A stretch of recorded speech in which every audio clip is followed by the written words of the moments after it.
안녕하세요. 순금쪽대 유종입니다. 작년부터 소비가 이렇게 위축되는 거를 제가 조그마한 자영업을 하면서 이렇게 느끼고 오고 있는데요. 올해는 작년보다 더 어려운 것 같습니다. 제 가게 조그마한 문구점인데 소매 판매를 봐도 50% 이상 감소를 한 것 같아요. 문구나 오피스 제품은 필수품은 아니죠. 없으면 있는 거 조금 더 쓴다든가 연필을 깎아서 쓴다든가 이렇게 할 수 있는 거라 좀 그렇다 생각을 해도 확연하게 체감 경기가 많이 이렇게 위축되고 어려워지는 걸 느낍니다. 그래서 수치로도 많이 나와 있잖아요. 작년에 100만 명 자영업자 폐업, 하루에 3,000명씩 폐업하는 거죠. 157만의 자영업자, 지금 자영업자가 572만인데 25%인 157만 명이 매출액 100%를 이자로 내고 있다. 절대 빈곤에 있는 거죠. 폐업해야 될 자영업자죠. 매출액의 100%를 낸다는 거. 그래서 장날 이렇게 한 바퀴 둘러보고 해도 예전만치는 못하다 이런 생각이 들고요. 특히 이제 투자를 하시는 분들 얘기를 들으면 언론이나 방송에서도 부동산하고 주식 얘기 많이 하죠. 대부분 금도 많이 얘기하지만 우리나라 국민들이 부동산과 주식을 주 투자 대상으로 많이 삼습니다. 부동산은 뭐 잘 아실 거라고 봐요. 부동산 자체가 원래는 후행 지표거든요. 한 6개월 후에 하는 지표입니다. 주식은 6개월 선행을 하는 선행 지표예요. 근데 이런 선행 지표와 후행 지표라고 하는 것이 이제 이렇게 구분짓기가 어려운 그런 경제 상황이 됐어요. 고용 없는 성장, 거기다가 정치권에서 예상할 수 있는 정책을 이렇게 하면 그게 가능한데 그렇지 않은 정책들을 여러 번 시행을 했기 때문에 선행지표, 후행지표 이런 개념이 사실 좀 어렵죠. 구분하기가. 그래도 부동산은 후행성 있고 주식은 선행성 있는 건 본질은 아직은 있습니다. 그런 면에서 부동산은 어떻게 보면 목에 차 있다고 이렇게 저는 많이 봐요. 임계점에 와 있다. 많은 돈이 부동산에 이렇게 와 있고 조금 안정적으로 얘기하면 묶여 있는 거죠. 그리고 여기서 더 오르지 못하고 뭐 정체되거나 이렇게 하면 이자 부담 때문에 급매물이 나오는 겁니다. 그러면서 부동산이 떨어지는 거예요. 이게 또 매물이 나오기 시작하면은 부동산은 1개월에 매덕이 또 빠지거든요. 그러면 혹시 빠질까 생각해서 미리미리 이렇게 던지거든요. 호가가 뚝뚝뚝 떨어져요. 그래서 부동산은 현재로서는 사자 쪽은 아닌 것 같습니다. 보유하고 계신 분들도 오히려 매도 쪽으로 저는 생각을 해보고요. 주식은 저는 88년도에 증권시장에 대학교 졸업하고 입사를 첫 직장으로 했습니다. 대신일권 공채 17기. 제가 들어갈 때 그때 700인가 그랬었어요. 주가 포인트가. 그러더니 2001년 4월 1일 날 첫 포인트를 찍더라고요. 그리고 나서 쌍봉을 찍고 이제 떨어지기 시작해서 이제 깡통 계좌가 나오고 신용으로 사신 분들 2.5배 하신 분들 3개월 있다가 이제 무조건 갚던 갚아야 되는데 반대 매매 나오고 막 이러면서 정말 나락으로 떨어졌었죠. 주식이 무서운 거라는 거 그때 저도 알았었는데 그럼 지금의 우리나라 증권시장은 어떤가? 많은 분들이 의혹을 제기하시는 분이 있고 왜 안 오르지? 17년 동안 박스권에서 또 이렇게 얘기를 하시는 분들이 있어요. 그런데 냉정하게 좀 생각을 해볼 필요가 있다고 봅니다. 지금 2600선에서 보합을 유지하면서 이렇게 가고 있죠. 이게 코로나 때 1750, 1800선까지 내려왔다가 한 8개월 만인가 3300까지 찍었어요. 그리고 나서 내려온 게 2600선. 저는 지난 동영상에서도 말씀드렸지만 지금의 주가 지수는 2400선, 높게는 2450선 정도가 적당하다고 보는 거죠. 아직도 높다. 한 150포인트에서 200포인트가 이렇게 보는 입장이죠. 개인적으로는. 주식을 볼 때는 가장 먼저 경제를 보지 않습니다. 정치 상황을 보는 겁니다. 특히 우리나라 같이 지리적으로 분단 상황에 있는 이런 불안정한 정치 상황에서 현재 어떠한 상태에 있나 이걸 봐야 돼요. 정치적인 안정이 돼 있나 안 돼 있나. 여러분들이 생각할 때 우리나라가 정치적으로 안정이 돼 있다고 생각하세요? 분단은 80년째 오고 있는 상수는 아니고 변수죠. 정치가 너무 비상식적이고 비공정하게 이렇게 흘러간다고 생각 안 드세요? 다른 나라에서 우리나라를 볼 때 정치를 어떻게 볼까요? 저라면 참 상당히 예측 불가능한 정치, 상식적이지 않고 공정하지도 않은 정치를 하고 있다 이렇게 볼 것 같아요. 그러니까 어떻게 국면이 변할까 예측을 못하는 거죠. 외국인들도. 우리나라가 50%까지 외국인 투자자가 이렇게 있었어요. 박근혜 정부에서 43%대에서 50%대. 박근혜 대통령 탄핵이 되고 문재인 정권 소득주도 성장되면서 부동산이 상당히 올랐죠. 이러면서 주식이 외국인들 투자됐던 주식이 절반이 빠져나갑니다. 그래서 현재 23%대밖에 안 돼요. 외국인 투자율.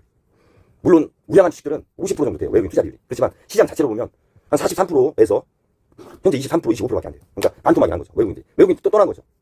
왜 떠났을까요? 정치가 불안한 겁니다. 일단. 대통령이 탄핵당해. 이념 갈등이 심해. 그리고 경제가 부동산이 너무 급격하게 막 비상식적으로 오르니까 외국인들 입장에서 이 증권시장에 투자했다가 위험하다. 특히 해치펀드들.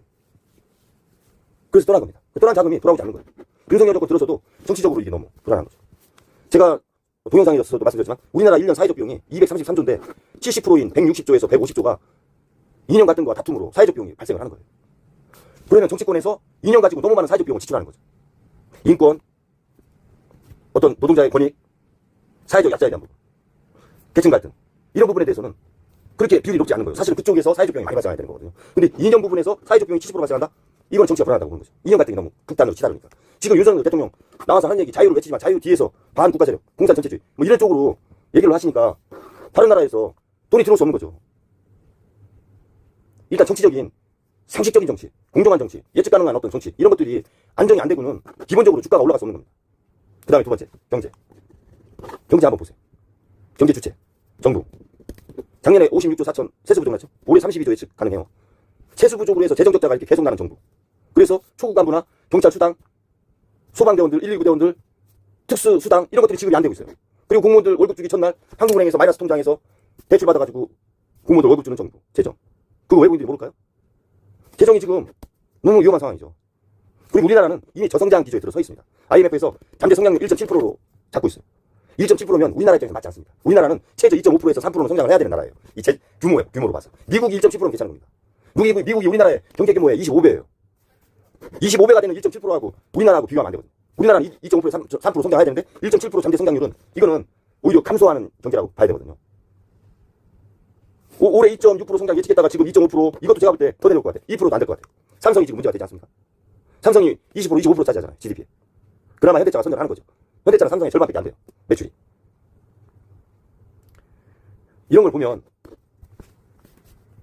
지금 무디스에서 계속 구조조정하라고 하잖아요. 압박을 하잖아요. 협박할 정도예요. 리포트 보면.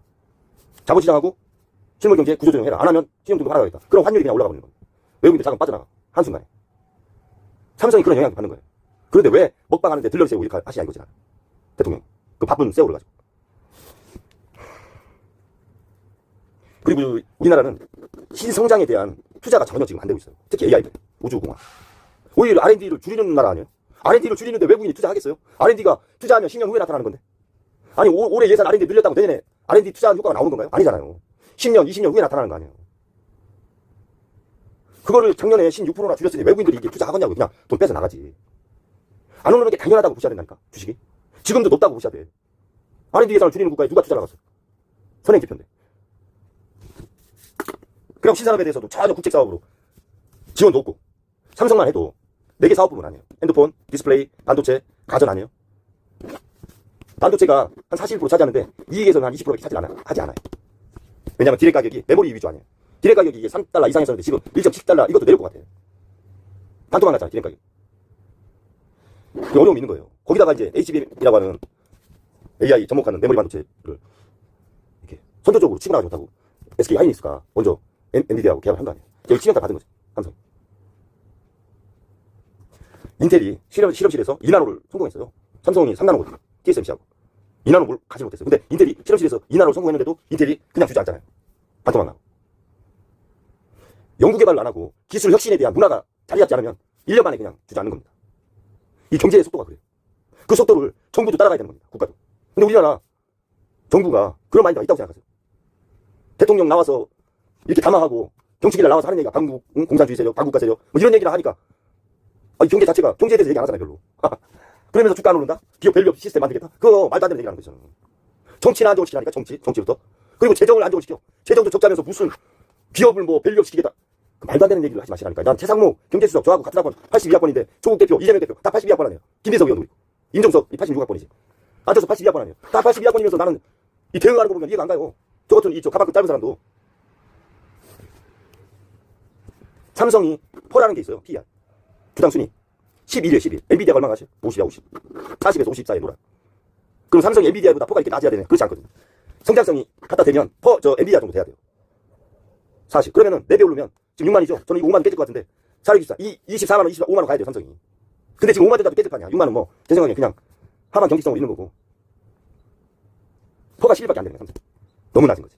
그리고 삼성이 시가총액이 480조까지 갔어요. 지금 6만 원이면 이게 340조예요. 30%가 떨어진 거죠. 시가총액. 개미들이 다 하는 거야, 이거.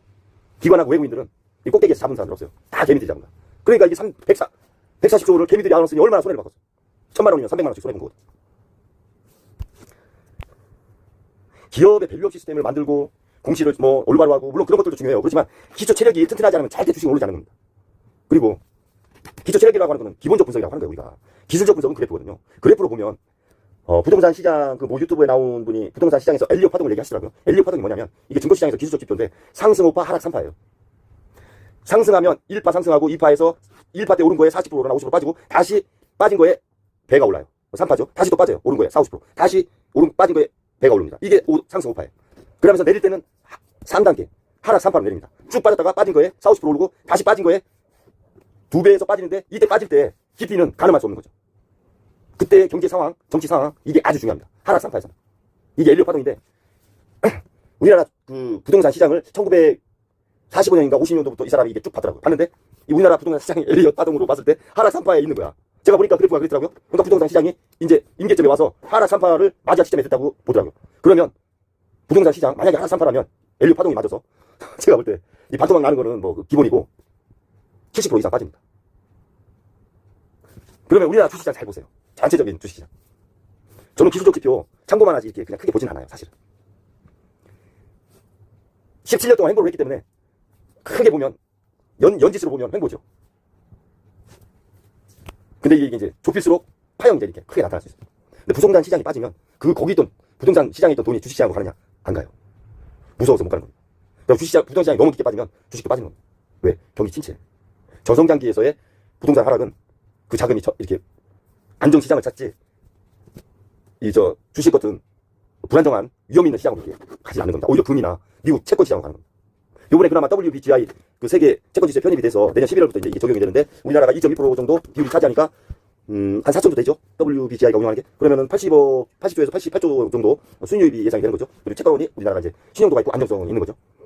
예, 주식이, 홍콩이나 필리핀보다도 상승을 못했다, 이런 말도 하고, 최근에 1조 위안을 중국이 부양을 하면서 이제 이렇게 투자를 해서 20% 오르고, 홍콩도 많이 오르고, 뭐 필리핀도 올랐다고 하는데, 우리나라는 오히려 0.3%인가 3% 빠졌어요. 세계 꼴찌죠. 그렇다고 해서 이게 오를 수 있는 게 아닙니다. 자, 정부는 재정적자, 기업은 대장주인 삼성이 하락을 하고 있어요. 삼성이 아까 말씀드렸던 4개 분야에서 그냥 선방은 하지만 새로운 AI 분야, 이 분야에 후발주자가 돼가지고 성장성에서 밀리는 겁니다. 그러면 위험한 거죠. 뭐 적립액이 134조, 작년에 15조 마이너스 났어요, 반도체에서. 그리고 법인세도 안 냈어요, 삼성. 보통 10조, 15조 내거든요. 법인세도 안 내는데요, 상사분기, 3사분기 발표가 어떻게 나냐, 이게 문제인데. 아무튼 안정적으로 이렇게 보셔야 돼요. 그럼 삼성이 만약에 문제가 된다? 우리나라 주시장 오를 수가 없어요. 그리고 특별하게 유니콘 기업이 치고 나가는 기업도 없잖아요. AI 주라고 해서 엔비디아처럼 치고 나가는 주식 있어요? 회사? 없잖아요. 그런 걸 생각하시면 주식이 오를 수가 없다니까? 또 가게를 보세요, 가게. 자, 전부 기업을 봤죠? 가게를 보세요. 가게 지금 엉망이잖아요, 민간 소비. 계속 줄고. 물가 1.6%? 이 물가 의미 없어요, 지금. 체감 물가가 중요하지. 하루에 3,000명씩 자영업자가 폐업하고 1년에 100만 명씩 폐업하는 민간 소비 시장인데 더 이상 얘기할 게 없는 거죠. 돈이 안 들잖아요, 돈이 안 든다는 거 뭐예요? 소비가 안 되니까 재고가 쌓이는 거야. 그럼 기업이 돌아가지 않는 거예요. 조업률이 떨어지는 거 아니에요. 그럼 설비 투자가 안 되는 거죠, 당연히. 인플레가 아니라 디플레이션으로 가는 거예요, 이게 지금. 저성장의 늪. 인플레보다 디플레가 더 무서운 거예요. 그래서 일본이 30년 있는 거 아닙니까? 디플레이션 때문에. 오죽하면 마이너스 금리에서 깎았어요. 뭐 하나 정상적인 게 없잖아요, 경제 주체가. 그런데 어떻게 주식이 올라요? 거기다가 결정적으로 이 대통령의 영부인이라고 하는 사람이 주가 조작이라고 하는 의혹의 지금 중심에 있잖아요. 그리고 온 나라가 그거 갖고 지금 대립을 하고 있잖아요, 여야가. 그런 상황에서 외국인들이 주식 투자 하겠어요, 우리나라한테? 영부인이 주가 조작의 의혹에 한 복판에 있는데? 그러면서 왜 주식 안 오르냐? 아니, 대통령은 거래소에 가고 1월 1일 날 법칙 터뜨리면 뭐예요? 자기 부인이 주가 조작의 의혹의 한 중심에 있는데, 그러면서 주가가 뭐 저평가돼갖고 한국, 디스카운트 돼 있다. 한국 디스카운트 코리아 뭐, 그런 얘기 하면 안 된다니까. 자기 부인이 주가 조작의 의혹이 돼 있는데, 무슨 평가자가 돼 있다. 기업 밸류 가치를 높이겠다. 말도 안 되는 얘기를 하시는 거라니까. 그 의혹부터 해서 빨리 하셔야 돼. 그래야 외국인들이 들어와요. 그리고 주식이 정상적으로 올라갈 수 있어. 주가 조작부터 빨리 해결해야 영부인, 김건희 씨부터. 그러지 않고는 주가 안 올라가요. 저는 증권에서 이렇게 투자하시는 분들 지금 뭐 1,400만, 계좌 수로 뭐 3,000계좌 넘을 거예요. 5,000계좌 되겠지, 5천만 명이니까. 그분들 왜 주가 조작에 대해서 투명하게 빨리 해결 안 하느냐? 이런 규탄을 얘기 안 하시나 모르겠어. 해야지. 그거 해결 안 하면 주가 안 올라간다니까요. 선진 자본 시장에서는 주가 조작이 있는 시장은 절대 가지 않는 겁니다. 헤지펀드나 외국 자본들이. 대규모 자금이 절대 안 들어와요. 그러니까 반토막 난 거 아니에요. 외국인 투자 비율이 43%, 6%에서 23%밖에 안 되는 거 아니에요. 대통령, 영부인이 주가 조작을 하는 나라. 근데 주가 안 오른다고 외치는 투자자, 국민. 이거는 맞지 않다, 제가 볼 때. 기술적 분석, 기본 분석 이거 따질 필요 없이 기본적으로 이거 기본이 안 되면 시장 아니에요. 주가 조작을 한 의혹이 분명한데 처벌을 안 해. 그런 나라가 선진된 자본시장일까요? 금융시장일까요? 금융감독원에 더군다나 검사가 있어. 검사가 가가지고 금리가 왜 높으니 낮으니 얘기야. 한국은행이 다뤄야 될 것을. 이 말도 안 되는 금융시장 아니에요. 금융위원장은 보이지도 않아. 금감원장은 정부기관이 아니에요. 금융위원회가 정부 산하기관이지. 근데 금융위원장이, 금감독원장이 턱큰 목소리를 내? 시장에 더 영향을 미치고, 금융위원장보다. 이게 말이 되는 나라야, 이게? 증권감독원장이 해야 될 일을 뭐 하는 거야? 나는, 이 바닥부터 잘못됐다는 거죠. 윤석열 정권 들어와서 에너지 정책 제로죠, 지금. 원전, 아리백이 중요하다고 제가 말씀드리죠. 공급망 구축. 뭐, 이 두 가지가 제일 중요한데, 이 자체가 안 돼 있잖아요. 그러면 주식 못 올라가는 겁니다. 아리백, 공급망 구축 안 돼 있죠? 선진화된 자본시장 체제 안 돼 있잖아요. 주가 조작한 처벌 안 받잖아요. 근데 무슨 주가 왜 안 오는 이런 얘기 할 필요 없다고 말씀드리는 거예요. 하나씩 풀어가시면 돼요, 하나씩. 가게 살리고, 기업, 신산업 투자하고, 정부, 재정도 다 벗어나야 돼요. 그러면 돼요. 자, 민간 시장, 가게, 민간 소비 활성화하려면, 먼저 재정을 어느 정도 정책이 필요하다. 이런 말씀 드리고, 돈이 돌게.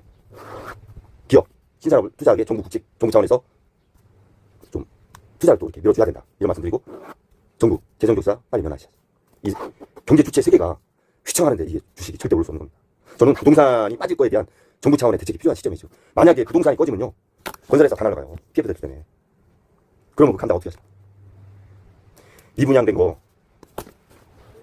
그러면 그거 다 현금이 안 돌기 때문에 다 부도가 되는 거예요. 저는 제일 우려하는 게 주식 안 오르는 게 아니야.